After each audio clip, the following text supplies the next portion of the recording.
talking about teaching. Just But, the two of us. you know, we had an experience when we went to Tucson, driving to and from there, which is a 6-hour drive. So it was just me and Vincent, so we had a lot of time to talk. And he had posed some questions to me, which he'll explain later on. And over the weekend, I had some time to really think about it. And then on the drive back, we just had a pretty good discussion, and I felt inspired to ask him if he wanted to maybe give a teaching about it. So. About 6 hours conversation. Yeah. 6 hours. Is this thing recording both of us? This my camera, but it should. There's a camera there. Yeah, but there's people online. Well. Let's open our Bibles and turn to John chapter 10. I'm going to have to edit that. So on the way to Tucson, as you were saying, we had some really good conversations, some good insight and point of views. And one of the questions I posed to Justin that I posed to myself, that I also posed to you guys is, do we believe, I asked him, Justin, do you believe that God is a more than enough God? When you look at your life, which is supposed to reflect the Bible and the life of Christ and the life of the people in it, as it says to reign in life by one Jesus Christ, do you see that? When you look at your life, can you say, yes, I am reigning in life the way with more than abundant, like God's will is for us to do? So I asked him that. I said, Justin, do you think or believe that you are reigning in life? That you are living the abundant life in which Jesus Christ came for? And if not, why do you think you're not living that type of life? Well, when he first posed the question to me, I'm like, what are you even talking about? What is reigning in life, Vince?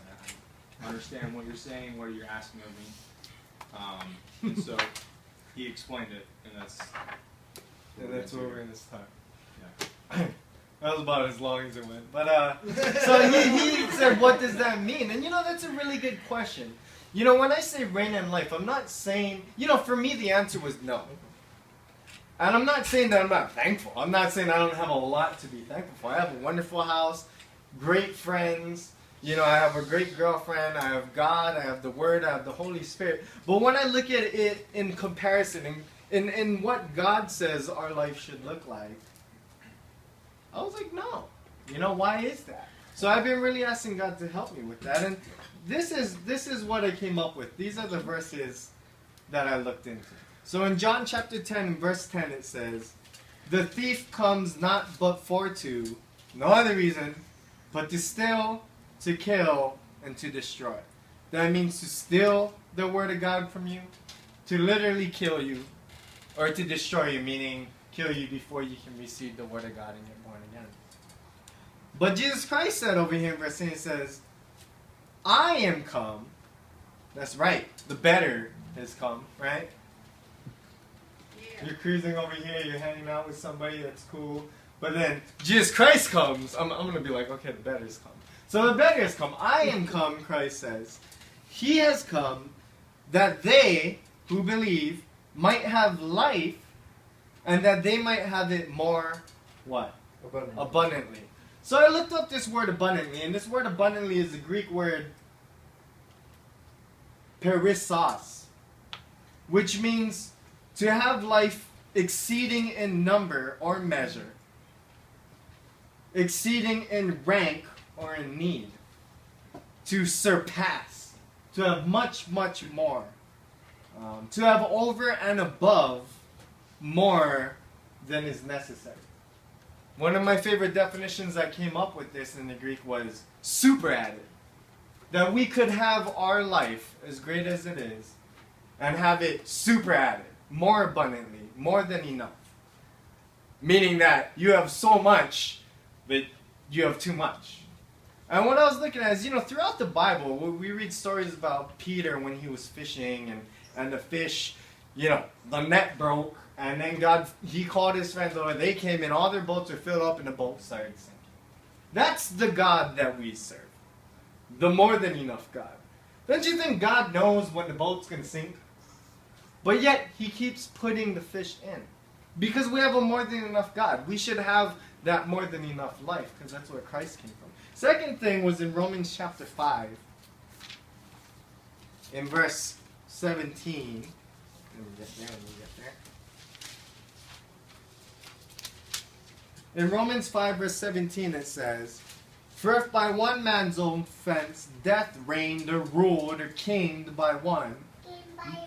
Yep. That's right, Nico. He's my hype man back there. Much more, right? There's that word much more, right? Super added. Much more, they which receive abundance of grace and of the gift of righteousness shall reign in life by one what?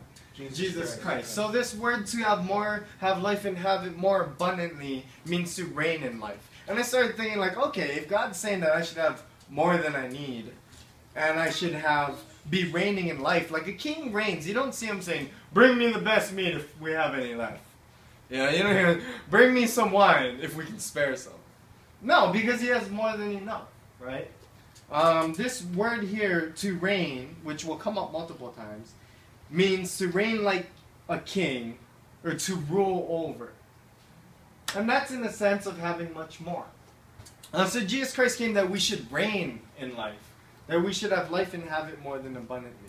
In Ephesians 3:20 it says, "And to him, God, who is able to do exceedingly abundantly above all we can ask or think." Meaning above anything you could even imagine. Anything that you could dream up to the farthest extent and even ask for, far, far, far beyond that can God do exceedingly.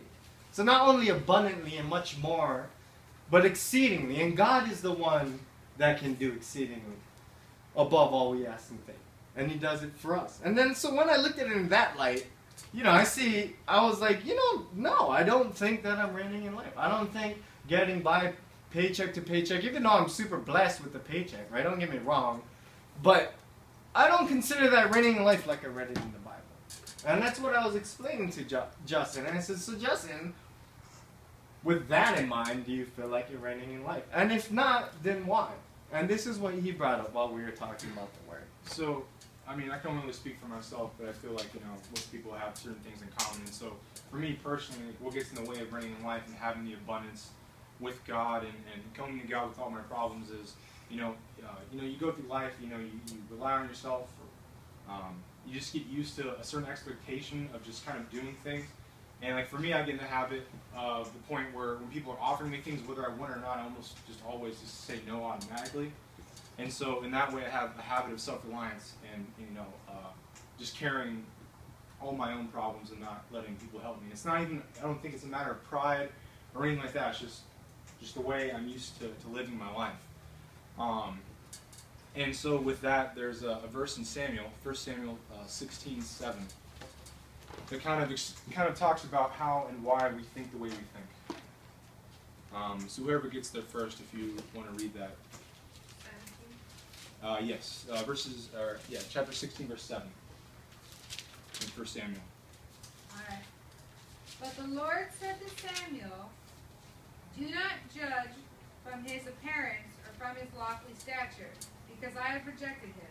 Not as man sees does God see, because this man sees the appearance, but the Lord looks into the heart." So right there, that's what people pay attention to. That's what people concentrate on is the outside, the things that you can observe. You can't really see into another person's heart that easily, like God can. And so we concentrate on those things, and not to mention the way our world is, the way society is, what they tell you. Things that are important when they tell, they always tell the stories about a person who came from nothing to great success and stuff, and it just kind of puts importance on those things in life, on lifting yourself up from the bootstraps, as they say, and things like that.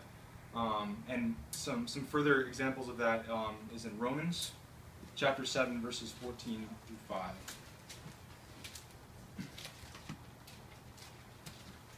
While you guys are turning there, just to fill in, inside of Samuel, where we just read, what's happening is everyone heard of David, the man after God's own heart.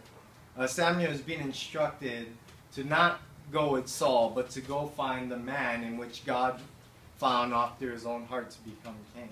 And he sees that first guy, Ahab or Ariab or whatever, and he's like this high stature, strong guy.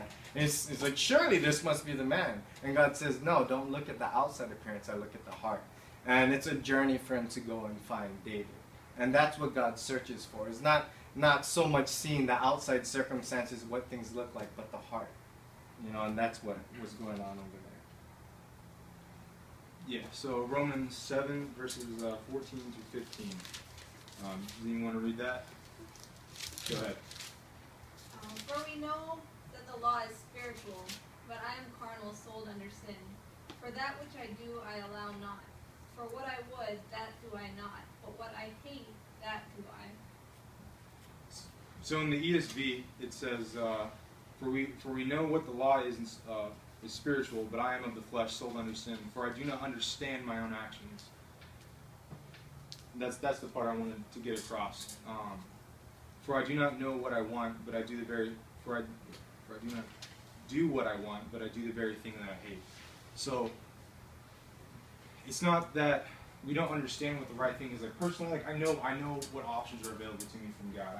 I know that what promises are available. I know that if I ask, He'll give it to me. But I just kind of don't do it anyways. I just kind of do my own thing regardless. And it's not, for me, I wouldn't say it's a matter of pride. I'd say it's more a matter of habit, and it's a matter of the way I focus my attention to things. Like I was talking about in Samuel, I look as a man to the outside. I look to those types of things. I look to cues from my social environment, from society, from my friends, from TV, and those types of cues are telling me that these are the things that are important, that I need to be able to carry on my back. To me, when we were talking about that, when I was thinking about it, the thing that popped in my head is Atlas. I'm not sure if everyone knows who Atlas is, but in Greek mythology, there was this guy named Atlas who was a titan, so he was above gods even, and he carried the world on his shoulders, literally. But the thing about Atlas was he was a titan; he was above the gods of that. And I'm just a guy, and I'm trying to carry the world on my back, and I can't. I'm not supposed to, but I try, and that's what the world implies that I should be doing, and that's what I try to do. Yeah, and then, and so with that, it's like I was saying earlier, God's trying to give me things, and I'm kind of like, it's cool that you're giving that to me, and I know that it doesn't cost me anything to just take that, but how can I break my back to get that thing that you're just trying to give to me anyways? Like, how can I work really hard and almost fail and struggle to get that thing that you're just wanting to give me? Because I just feel like for whatever reason, either I'm not worth it, or I just feel uncomfortable taking something for free. How can I just take it for free? I mean, it'd be like if somebody came up to you, like say you have a problem, and someone just shows up out of nowhere with the answers to your problem. To me, I'm kind of skeptical about a person just showing up with all my answers. I mean, I'm just going to look at him kind of like, what's in it for you? Yeah, like, what's this all about? What's the catch? This can't be real. It's too easy. And so for me, that's what I jump into. I jump into my habits of just, I just would rather just suffer and just, eke it out. And with that, there's some other verses in Romans also. In Romans 7, verse 19. Would anyone care to read that? Go ahead. For the good that I would, I do not, but the evil which I would not, that I do. Yeah, and so with this in the next verse, in verse 23, it's just talking about the war that goes on in our minds, like in our heart. We especially when you have a relationship with God, or you know of God, you know of the Bible, you know of the promises of what's available, and you know it in your heart. And yet, at least for me, I know that, but in my head, I'm just kind of ignoring it. It's like, yeah, I get it, I understand that, it's cool and all, but I just I'm here. It's like I'm at fellowship, and then I go off into the world, and I just almost forget it completely, or I just choose to ignore it. And verse 23 will further that. Andrew, did you want to read that? Sure.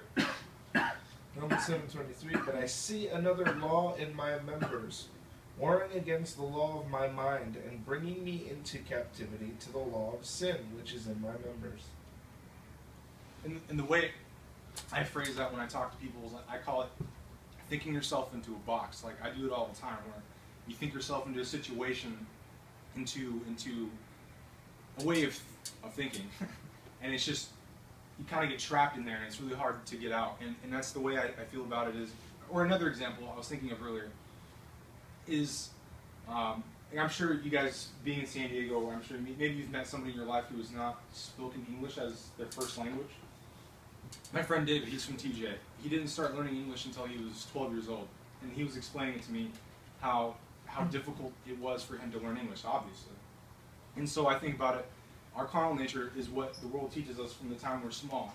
That's our native tongue. That's what we know. That's what we think of. And so for him, when he was talking about not only how hard it was to just talk in English at first, but then, he would talk to people, but then he'd go home and he'd still be dreaming in Spanish, and his thoughts were still in Spanish, and it took a long time before eventually he has dreams that are both in Spanish and English. I don't know how that works. I have no idea. And that's part of it too. How do you understand something like that when you don't ever use it? You can understand it sort of intellectually. You might know enough to sort of get by with a conversation, but do you really know enough to really take it to that level where you're dreaming in that? I don't know if that sort of makes sense, but that was one analogy that I thought of that just put it in perspective for me. Okay. And then this sort of contrast with that, why it's important, or how we can go against that in 2 Corinthians chapter 3, verses 4 through 5.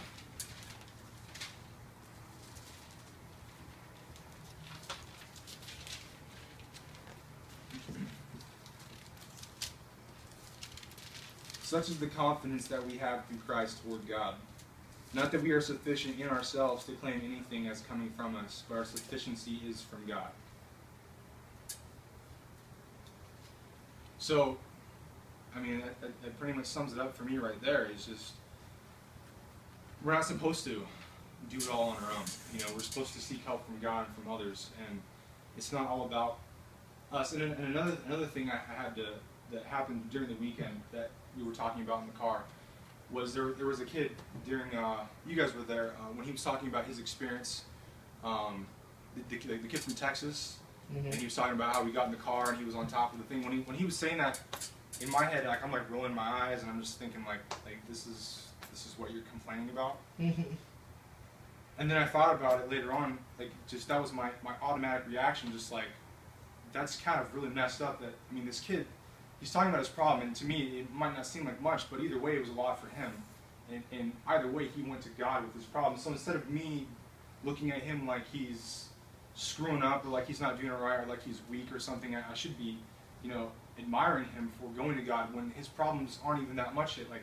As opposed to myself, who, I'll wait till my back's broken, I can't move, I'm just lying in the middle of the street before I'm like, all right, God, you can help me now. He goes to God before it even comes close to that point. And I'm looking at him like he's screwing up, like he's not a man. And that comes from, like I said, just the way my mind is, and I think the way a lot of our minds are, just from living in the world and not, having our hearts towards Christ in every situation.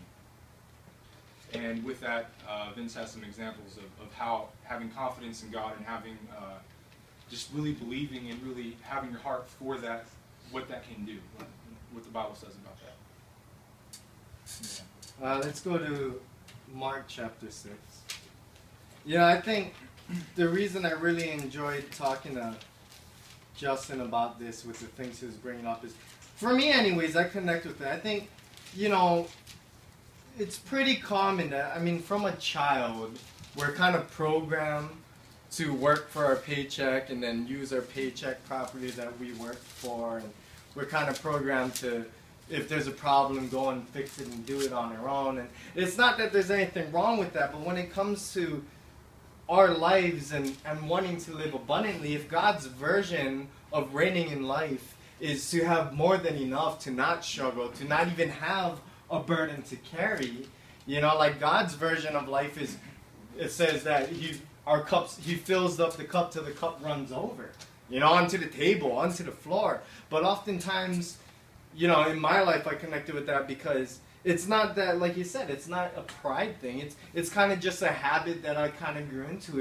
It's the war between following what I know is right, which is giving everything to God and allowing God to be my sufficiency, battling me trying to fight in my mind about what I gotta do in order to get this stuff from God. And really the key to reigning in life is knowing who you are to God, what God gave. God gave his only begotten Son for us. And that was why such trust through Christ, through that act, and through the Christ in us, we can have trust in God. And God brings those things to pass in our life. He is the sufficiency in our life. And while we try and be sufficient of ourselves, I mean, we might get by, but we only can receive what we're willing to receive, right? And God is giving now, and he's pouring blessings. He has them ready to run your cup over. But oftentimes, like, okay, I'm good. That's enough. And then I put my hand over the cup, and I kind of stop myself in the tracks from living that abundant life, from really seeing what it means to reign in life. And the key is to know that, God's not doing this stuff for me because I need help all the time. He's just doing it because he wants to do it and he loves me. My dad didn't take me to go get ice cream because I did something right or help me with my homework because I needed help. Sometimes he just did it because he just wanted to help me. It's not something I had to work for. And that's the relationship that we need to have with God. But I think it's very common to have that carnal battle of the battle of the flesh versus the battle of the spirit. I mean, it's very in contrast to each other. It's very conflicting. It is a war. It's just a matter of which side you choose to set your mind on God's word or on the circumstances surrounding you. And I think sometimes we get influenced too much by the circumstances. And I wanted to go to this record about God being the sufficiency and more than abundant God, because it has both the circumstances of worry and doubt, and it also has the outcoming of God's abundance. Because God is a more than enough God. He is an abundant God, and that's what he wants us to have in our life. But God can only give us what we're willing to receive from him. So over here in Mark chapter 6, this is a record of the disciples. They were out all day preaching the word, healing people, miracles coming to pass.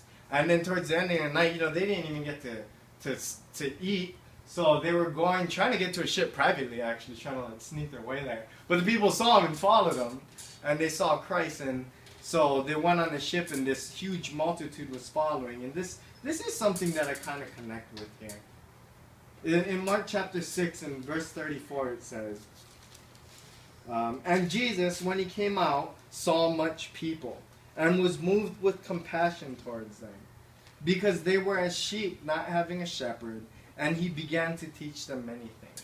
So as this crowd was coming that the disciples were trying to get away from, but they followed him anyway to the ship, Christ saw them, and he had compassion on them. Sure, it was late. Sure, they were doing a lot of stuff, but Christ had compassion. He had an overwhelming love and care for them. So he began to teach them many things. And in verse 35, it says, and when the day was now far spent, coming to an end, or late in the evening, his disciples came unto him, to Jesus, and said, this is a desert place, and now the time is far past.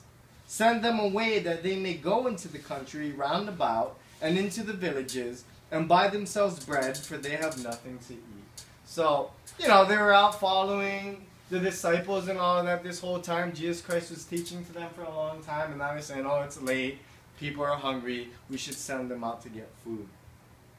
And in verse 37 it says, Jesus answered and said unto them, give ye them to eat, saying, you give them food to eat. And they say unto him, shall we go and buy 200 penny worth of bread, and give them to eat?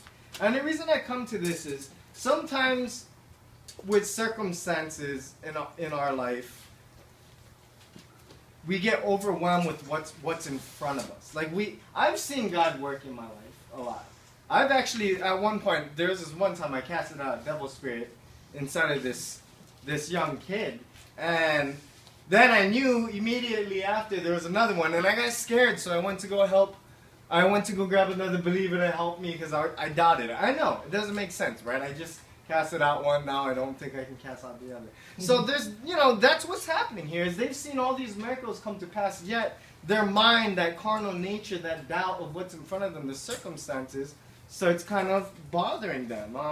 And what they did here is they calculated it. They looked at the multitude of people, which is 5,000. They're like, all right, well, it looks like we don't have anything to eat. It looks like we're going to have to have, what does it say? We're going to have 200 penny worth of bread to give them to eat. So they're saying, they're like, oh, how are we going to do this? Okay, we need this much money. We need this much food. They're probably thinking, how are we going to get it here? After they just saw God working miracles in abundance in their life, But here it is, that war that we fight against, that which we know is right, that God will supply. It's still the sin nature against the spiritual nature sometimes argue with that. But what's happening here isn't so much that the circumstances bothered them. What it is the circumstances made them forget who God was. The circumstances made them forget that God is a more than enough God. They started thinking, what should we do, right? That means we got to go get 200 pennies worth, right? Where's the responsibility going back again? Back to themselves, right? And sometimes we do that. We see circumstances and then we pull the responsibility back to ourselves. When we know we should give it to God. We know that's right. We know God will supply. Still, that which we don't want to do, we do. And that which we want to do, we don't, right? And they ask Jesus, how do you expect us to feed these people? How do you expect us to do that? The focus is back on them and their sufficiency. But as he read, we're not sufficient of ourselves. Our sufficiency comes from God, who is a more than abundant God. Then it says in verse.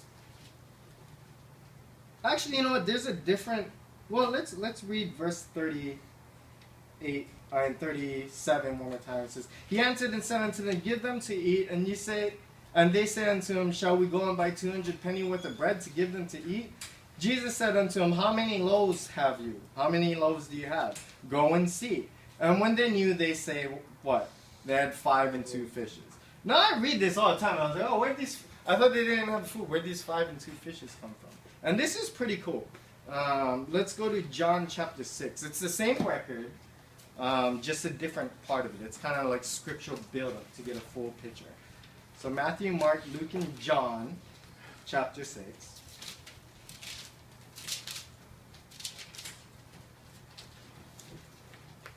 And in John chapter 6, it says, in verse 8, one of his disciples, Andrew, I know 2 of those right now, Andrew, Simon Peter's brother, said unto him, there is a lad here which have what? 5 barley loaves and 2 small what? Fishes. But what are there among so many people? There they are again, looking at what's in front of them. Getting distracted by the circumstances and not remembering who's the one that's going to supply, in our life. If we want to reign in life, we got to remember who's the one that's going to help us do that. It's not ourselves, it's God. But this lad, this little kid, came up and he's like, I got 5 barley loaves. Which means, barley loaves were the lowest type of grain you could buy. And when we think loaves, we think like loaves, like those big loaves. You got like however many slices, right? That's not what loaves is. Like in here, loaves is like a dinner roll. So like a croissant, okay, or like the French bread sandwich things. So it's not that big. So they have 5 of these loaves, barley loaves, and they have 2 small fish. Now these fish are small, okay? And what it is in these days, it's kind of like, you know how some Filipino families, have you ever gone to a party, they have those like dehydrated tiny fish that are like pickled and salted? Sardines. Yeah, sardines, yeah. So that's what they are. That's what these are. They're like small little pickled sardines, and there's only 2 of them. Right? So it only makes sense to the senses realm. Like, what? We got 5 dinner rolls and 2 sardines. What's that going to do? Right? And that's where we get stuck. What's that going to do? The question should be, what is God going to do? See, so often we only see that we have 5 loaves and 2 fish, And then when we get stuck in those circumstances, we think about, oh, how are we going to deal with this? How are we going to hold on to it? I'm going to need this for later. But we forget who God is, that God is a more than abundant God, which is what's happening here. So, I connect with that. Sometimes I only have 3 loaves and 2 fish. You may have 2,000 loaves, I don't know. But still, circumstances with the warrant can come in and cause problems. But then it says in verse 10, it says, and Jesus said, make the men sit down. Now there was much grass in the place, so men sat down in a number about what? 5,000. Okay, so 5 little loaves and 2 sardines, roughly, if they were sardines, small fish, and 5,000 men. That's not even counting the disciples and Jesus who haven't eaten yet, right? But there's a lesson here, because although the disciples did all of the healing and everything and forgot who God was, there's a person here that did it. Jesus Christ. I started thinking about this in my life, to reign in life. I was like, who would I want to be in here? Obviously Jesus Christ. But, he's on the next level. I'd like to be the little boy that when there was no food, I came up, oh, well, I got this much. What are we going to do with it, That's just a side note. But Jesus said, make the men sit down. Now there was much grass in the place, so men sat down in number about 5,000. And Jesus took the loaves, and when he had given thanks, or prayed for it, he broke it, he distributed it to the disciples, and the disciples distributed it to them that were set down, which was 5,000.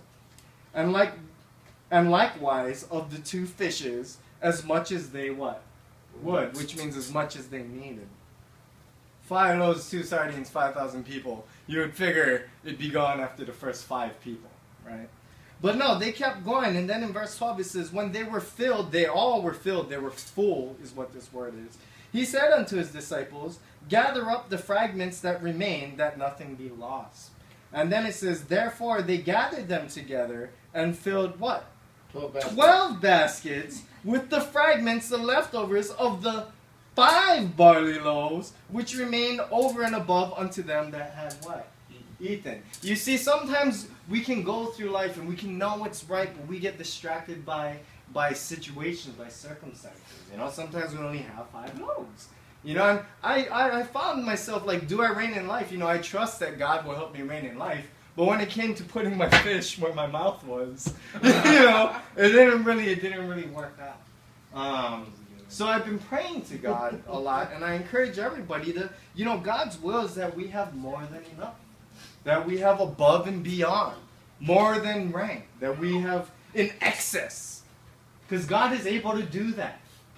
And then I read this and I think about, okay, after they finished feeding all the people, which is amazing, right, because God's the one that multiplied the food, they ended up with more food than they started with.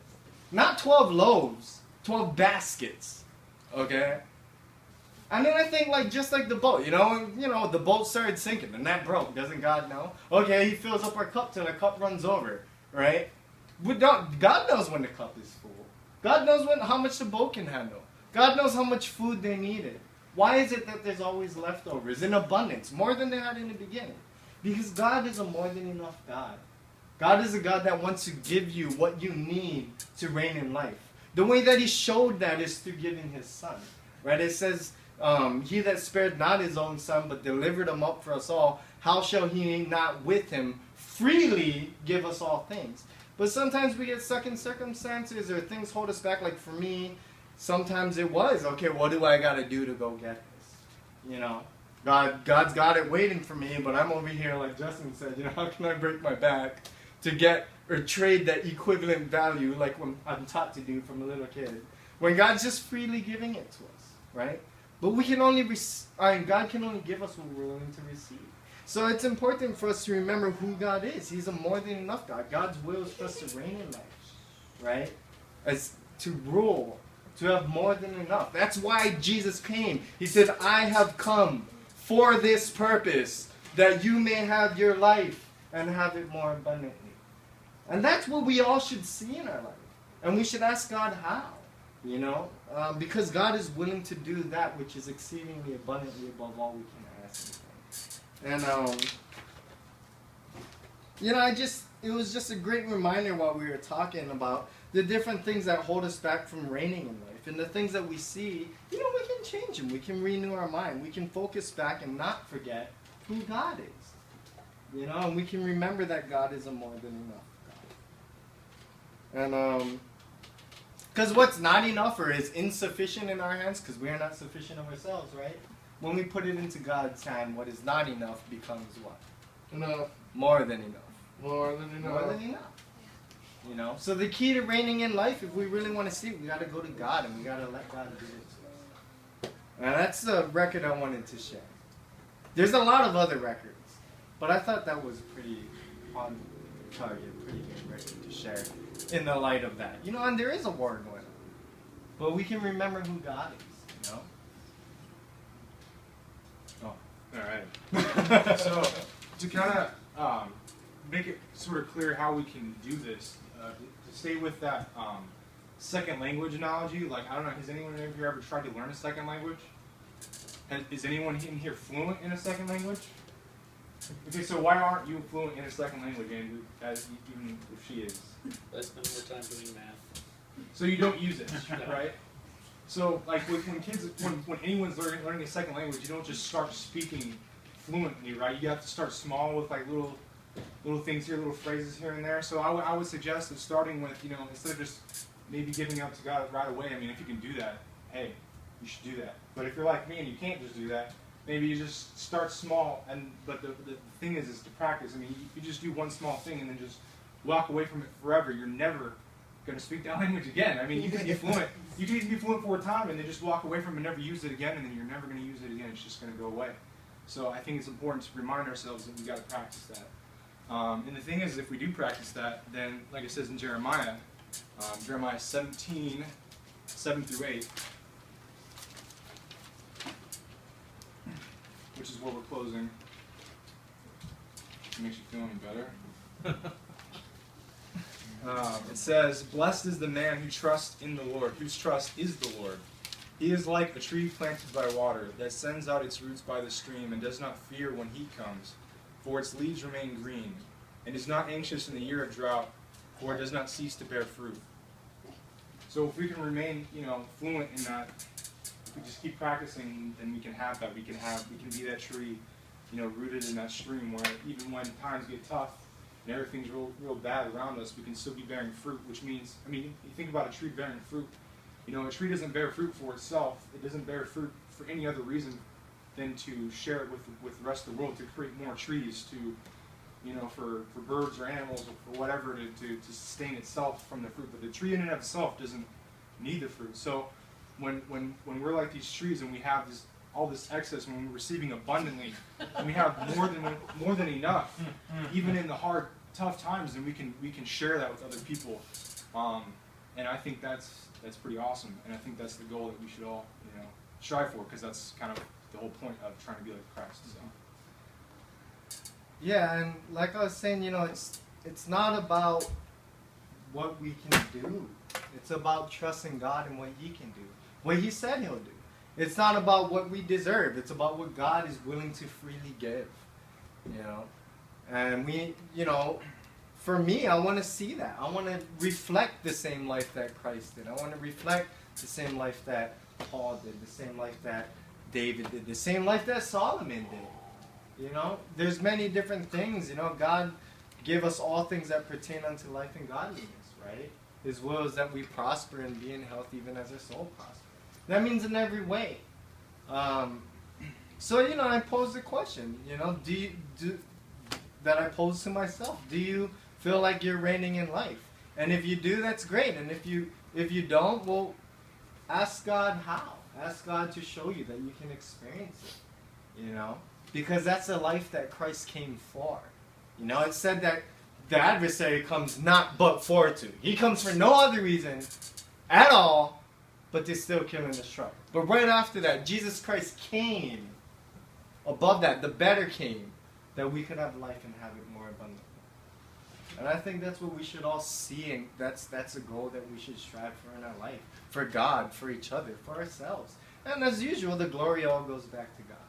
It comes from God and it goes back to God. And that's what we were talking about, and it was super cool going to the Bible about it, and we just wanted to tag team share that, you know. I hope that blessed you guys.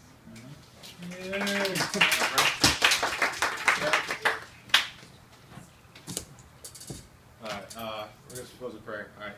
God, I just wanted to give thanks for giving us the opportunity, Vincent and myself, to have this journey together, to learn more about our walk with you together, which is part of the reason why we felt inspired to do that. Is that, you know, by myself I'm so much and Vince is so much, but together we're so much more than just the sum of our parts. And so I thank you for that, and I pray for all those people in this room, and just want to give thanks to them for being here and showing up, and I just pray that you take care of them and show them how they can live a more abundant life. In the name of Jesus Christ, amen. I do want to clear up though, real quick. I'm not saying you guys don't have an abundant life, all right, or a good life. We all have super, super duper good lives. I'm just saying with God, it can get better and better and better. You know? I just want to clear that up. You know?